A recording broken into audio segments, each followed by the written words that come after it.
Salah, Nunes, Alexander-Arnold, Szoboszlai, Jota, Jones, Matip, Thiago, Alisson.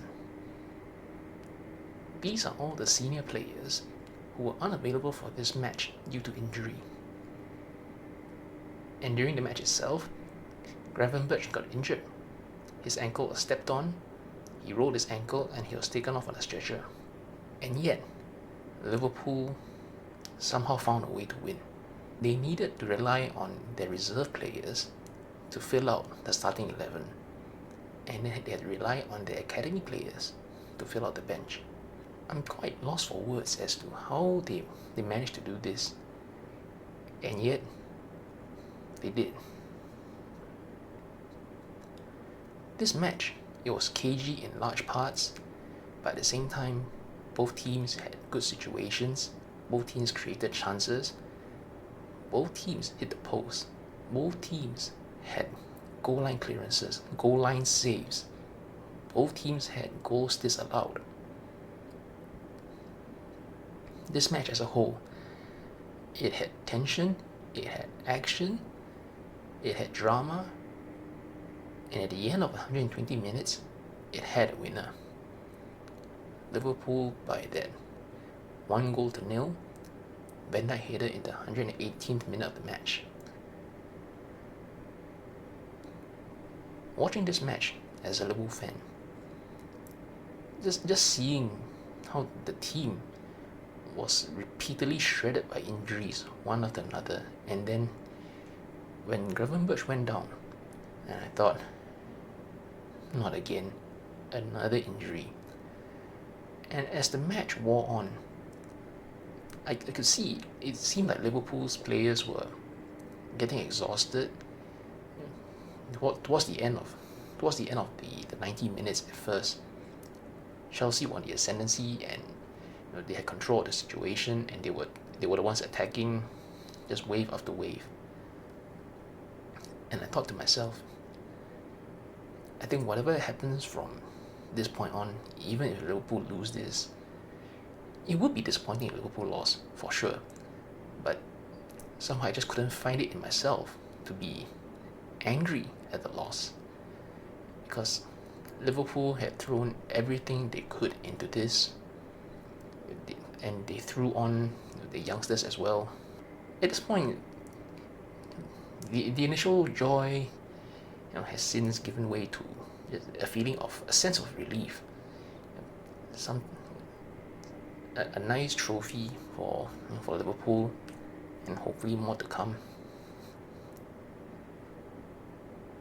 Now, speaking of of the team and Liverpool's youngsters, so Bradley started this match.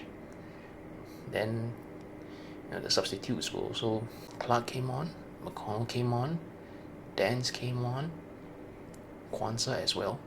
Just the sheer number of youngsters either starting this match or coming on during the match, quite literally, the numbers on some of their shirts are 2 times, 3 times, even 4 times their age. But to come on such a big stage, a Wembley final, the stakes are high against a team as talented as Chelsea's. If Liverpool had lost, it would have been seen as a very big, very rare learning experience for this team, and the youngsters, especially for their careers going forward. But to pull out this win, it's a huge moment for all of them. Some of these players, they've only had a handful of games for the senior team so far. I think Dance, he only made his debut just a few days ago against Luton, and this is his second ever match for Liverpool senior team. Cup final as a striker. He didn't do too badly. Credit to Chelsea as well. They threw everything they had into this match, as much as Liverpool did. for all the talk about the transfer spend, all the money that had been spent bringing these players, it's easy to forget that a number of Chelsea's players themselves are also still quite young, 21, 22, 23. And Chelsea themselves have had a lot of ups and downs throughout the season, a lot of talk and a lot of scrutiny over the players, scrutiny over their manager, over the club structure as a whole and how they are running the club. So for them, winning this trophy would have been a form of tangible reward and something a step towards tangible justification for everything that they had been doing for the past year or two, ever since their current owners took over. So for Chelsea, they also had a lot riding on this, as much as Liverpool. And just watching this, I saw that they also threw everything they had into this. High stakes. Both teams, for different reasons, desperately wanting to win this. And in the end, there could only be one winner. And again, how Liverpool managed to do all this with the injuries that they've been carrying, the youngsters having to come into this kind of high pressure, high stakes situation, and all of them played with bravery, tenacity. They were not awestruck. They weren't shy. They weren't scared. All of them knew their jobs. All of them knew what they needed to do. And they went out and did it. And now they have those medals around their necks as a symbol of what they have managed to achieve in what is